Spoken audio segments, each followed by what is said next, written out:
there, I'm Carrie Gatto with Keller Williams Realty, and today on Let's Get Down to Business, I'm talking to Jensine Casey, who is the owner of Baby O and I Consulting. Welcome, Jensine. How are you today? Good. How are you? Thank you for having me. Doing well. Thank you for being here. I really appreciate you sharing your time. Can you briefly describe your business for us? Sure. So I am a pediatric sleep consultant. So I work with families of children age newborn to 4 years old to help you find whatever your individual sleep situation is. That's different from family to family. So I'm definitely not here to tell you this is what you have to do. I'm just here to help provide you with some steps and guidance to find what works best for your family. Beautiful, definitely. Very valuable service as a mom of three, I can say. Yes. I'm also a mom of three, so I know how important sleep is and how it's not really something you can put off for another day, comes around every night. So you definitely, if you're needing the support, it's good to be able to have people to reach out to. Yes, definitely. How long have you had this business? About 3.5 years now. Wow. Started in, well, a little less than that. I started in about April of 2019, right before my second son was born. Okay. And what inspired you to start the business? I I used to do early intervention, so I went into in homes with families of children that had a variety of needs, from like a very severe medical diagnosis to maybe a child that had a minor speech delay. And I loved that. But then once I started having children of my own, I realized schedule wise, it wasn't, I wanted to be able to spend all this time with families and all this time with my own children, and I wasn't able to do both. So doing I was working a lot with sleep. I just found nobody was sleeping, parents were exhausted, children were exhausted. So when I was looking into kind of doing something on my own to be able to spend more time with my children, sleep consulting came up through Google search. I never heard of a sleep consultant before. I had no idea they existed. But once I found it, it just felt like it was like this light bulb moment of this is what I should be doing. So um, I got to still help families and get to know them personally and help them through these developmental struggles, but with a lot more flexibility and being able to be home for my kids. Excellent. And where are you located? I live in Chelmsford, so not Mhm. too, pretty local in Massachusetts. Yeah. And do you travel to people's homes still, or do you do things virtually? I do. A lot of my consultations are virtual now, especially like I started in 2019. I was doing a lot more in homes, but then with the pandemic, everything moved to virtual.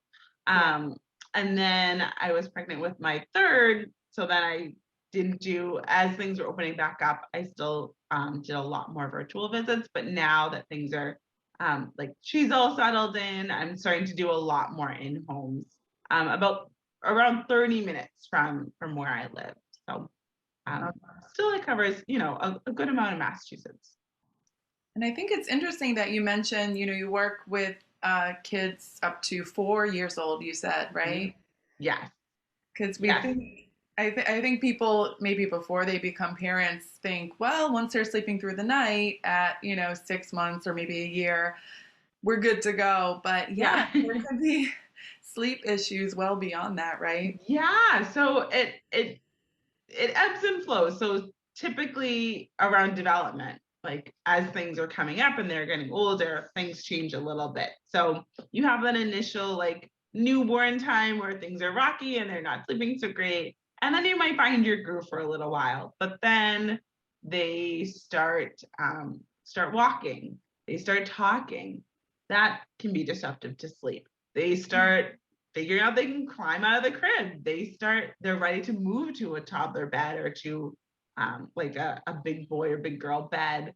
And then they're dropping naps. So in those first 4 years, a lot of things happen with their sleep. There's a lot of changes that come up. But then after that, once they drop naps and you have a solid bedtime, you're pretty much good to go for ever. there aren't many like developmental sleep changes that would come up after that time. So that's why I really focus on those first 4 years. That was hard to say. First 4 years. Yeah, that makes sense. So, what do your clients say about your services? What are the things they love most?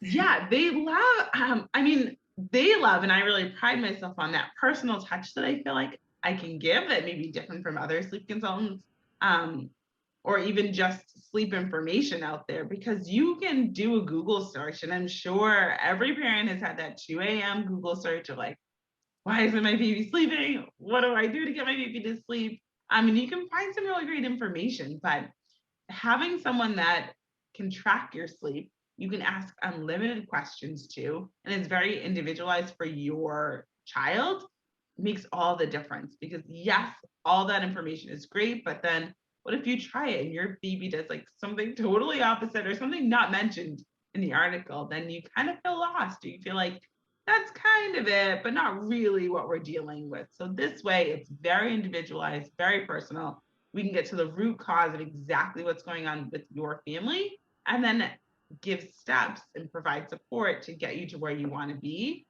in a way that feels comfortable for you. Because a lot of, somewhere along the line, it became cry it out is sleep training.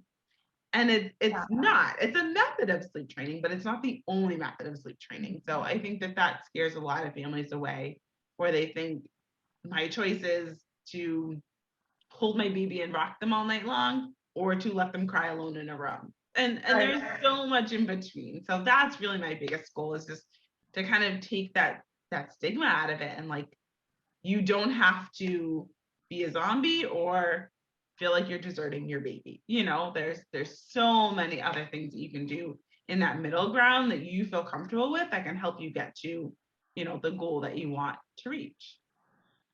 Wow, that's really great. And I think it's so true. Every child is so different. Mhm. There's really no one, umbrella formula for every kid. So, Yeah, no. Even I have families come to me that it's their second child or their third or fourth child, and they say, I did this with my first, it worked so well, and now our second one, like, it's just not working. And it's yeah. same parents, same environment, same house, same, literally could be everything. And it's just a different child. So those strategies don't always work the same. So, how does a client typically work with you? Is there like a program that they follow, or is it really tailored to them, to their unique situation? Both. So I will give each family, I will send them a questionnaire, and then they will send that questionnaire back to me with questions about how do they feel about, crying.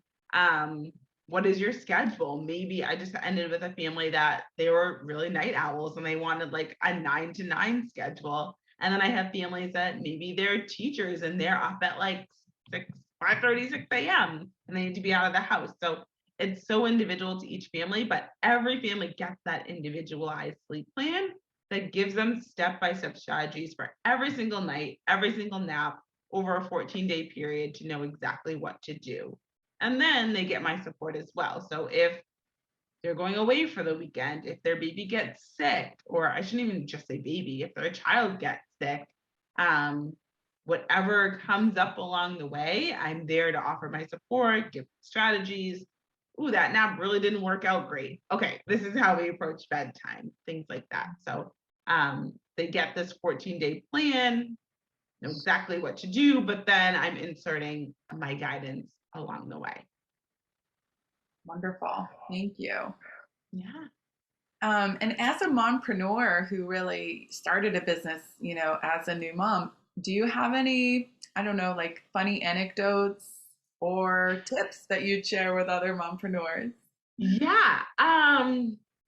I think one thing that I did that I really, looking back, was not great. Like I said, I started my business in April of 2019, and my second son was born July of 2019.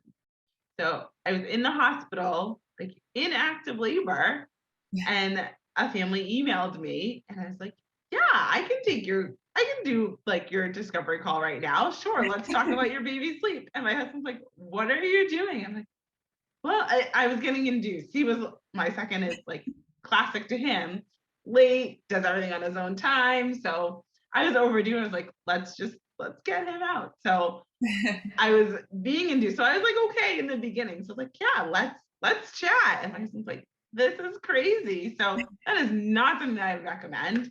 Even as soon like we got home from the hospital, I went to our bedroom and took another call to support a family. So I think really having that boundaries around like, yes, you created this business probably to have more freedom and to spend more time with your family, children, whatever it may be. So really Yeah. being aware of that and not like letting it overrun things would be my biggest thing because I've definitely struggled over the last couple of years just to find that balance of when am I with my clients and when am I with my family and trying not to let the two get mixed up. Yeah. Yeah. That's a great story. Yeah, it was, when I look back, I'm like, "Ooh, what was I thinking? Why did I do it?" But I was just so new to my business, and I really, I wanted to start it off successfully, and I felt like I wasn't in the place where I could say no to anybody. So I was just doing things that probably weren't best business practices, but I just felt like I had to give all of that support and really Yeah. more than I had. So Well, there's a huge temptation to be super mom, yes, for me, and like just try to do it all at once. yeah, yeah. Oh my gosh. Well, thank you so much. This has been so fun learning about you and your business. Where can viewers find out more and connect with you? Yeah. So my Instagram is probably the best way. At Baby O and I. I post a lot of tips, a lot of freebies, a lot of resources from my blogs and things like that on my Instagram. Or my website, babyoandiconsulting.com. That's also a really great place to find me. Um, and that has all the information about like what I do, packages, those good things. Perfect. Yeah. Perfect. Thanks again. Yes, thank you so much. You're welcome. And thanks for watching. We'll see you next time on Let's Get Down to Business.